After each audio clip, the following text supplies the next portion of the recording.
வணக்கம். நாம இன்னைக்கு பார்க்க போறது ஒரு கோயிலோட வரலாறு மட்டும் இல்ல. அன்னை ஆதிபராசக்தியே தன்னை தானே வெளிப்படுத்திக்கிட்ட ஒரு ஆச்சரியமான கதை. இதுல சாதி மதம்னு எதுக்குமே இடமில்ல. இது ஒரு தூயமான தெய்வீக அனுபவம். வாங்க, இந்த அனுபவத்துக்குள்ள நாமளும் பயணிப்போம். எல்லாத்தோட தொடக்கமும் இந்த ஒரு கேள்விதான். இயற்கையோட ஒரு சீற்றம் எப்படி ஒரு தெய்வீக அற்புதத்துக்கு வழிகாட்டுச்சு? நம்பவே முடியாத இந்த நிகழ்வுக்கு பின்னாடி என்ன இருக்குன்னு நம்ம விரிவா பார்க்கலாம்.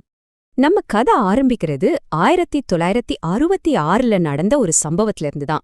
அது சும்மா ஒரு புயல் இல்ல, இந்த புனிதமான இடத்தோட வரலாற்றையே புரட்டி போட்ட ஒரு தெய்வீக திருப்பம்னு சொல்லலாம். சரியா சொல்லணும்னா 1966ஆம் வருஷம் நவம்பர் மாசம் 28ஆம் தேதி அன்னைக்கு தமிழ்நாட்டையே ஒரு பெரிய புயல் தாக்கிட்டு இருந்துச்சு. அந்த புயலோட வேகத்துல இந்த இடத்துல ரொம்ப வருஷமா இருந்த ஒரு பழமையான வேப்ப மரம் வேரோட சாஞ்சிடுச்சு. ஆனா பாருங்க, அது ஒரு அழிவோட அடையாளம் இல்ல, ஒரு புதிய அற்புதத்தோட ஆரம்பமா இருந்துச்சு. ஆமா, அந்த மரம் விழுந்தது ஒரு முடிவே இல்ல, அது ஒரு புது அத்தியாயத்தோட தொடக்கம். அந்த மரத்தோட வேர்கள் பூமிக்கடியில புதைஞ்சிருந்த ஒரு பெரிய தெய்வீக ரகசியத்தை இந்த உலகத்துக்கே வெளிச்சம் போட்டு காட்டுச்சு. அந்த நிகழ்வுகள் எப்படி வரிசையா நடந்துச்சுன்னு பாருங்களேன். முதல்ல புயல் வந்து மரத்தை சாய்க்குது. அடுத்ததா அந்த மரத்தோட வேர்களுக்கு கீழே ஒரு புற்று இருக்கிறது தெரிய வருது. அதுக்கப்புறம்தான் அசல் ஆச்சரியமே. எல்லாரும் பார்த்துட்டு இருக்கும்போதே அந்த புற்று தானா மெதுவா கரைஞ்சு உள்ளிருந்து தெய்வீக சுயம்பு வெளிப்படுது. அப்போ சுயம்புனா என்ன? ரொம்ப எளிமையா சொல்லணும்னா, மனுஷங்க உருவாக்காத தானாவே தோன்றிய ஒரு தெய்வீக வடிவம். அதாவது இறைசக்தியே நேரடியா பூமியிலிருந்து வெளிப்பட்டதா நம்பப்படுது. இந்த அதிசயத்தோட மையப்புள்ளியே இதுதாங்க. அந்த தெய்வீக சக்தி உருவமில்லாத சுயம்புவா மட்டும் இல்ல, பக்தர்கள் வழிபடுறதுக்காக 2 முக்கியமான வடிவங்களை எடுத்தது. ஒன்னு நம்மள பாதுகாக்கிற நாகம், இன்னொன்னு ஞானத்தோட வடிவமான சித்தர்கள்.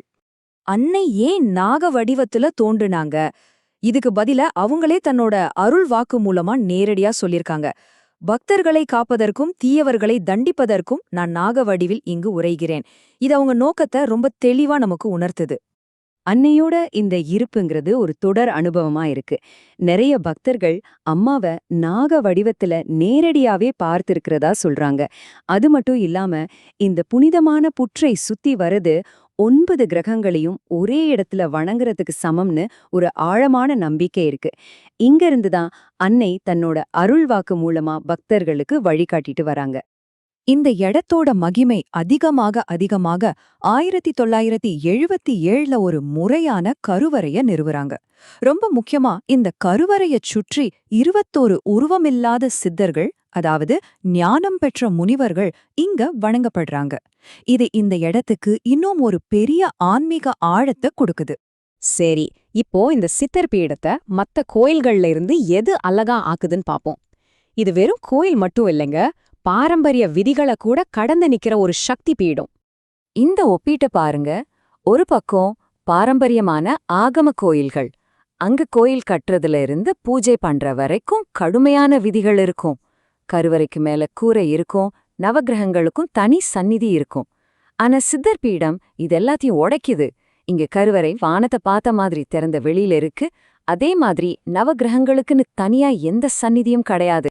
இது உடனே நம்ம மனசுல ஒரு கேள்வியை எழுப்புது இல்லையா? ஏன் மத்த எல்லா கோவில்கள்லயும் இருக்கிற மாதிரி கிரகங்களுக்கு இங்க ஏன் சந்நிதி இல்ல? இதுக்கான பதில் ரொம்ப எளிமையானது, ஆனா அதே சமயம் ரொம்ப ஆழமானது. கிரகங்களையே தன்னோட கட்டுப்பாட்டுல வச்சிருக்கிற அந்த பரம்பொருளான அன்னை ஆதிபராசக்தியே இங்க இருக்கும்போது கிரகங்களை எதுக்கு தனியா வணங்கணும்?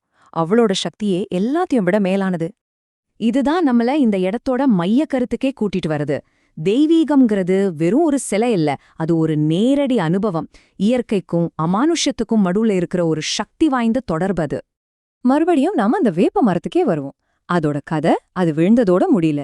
முதல்ல அது சுயம்புவ இந்த உலகுக்கு காட்டுச்சு.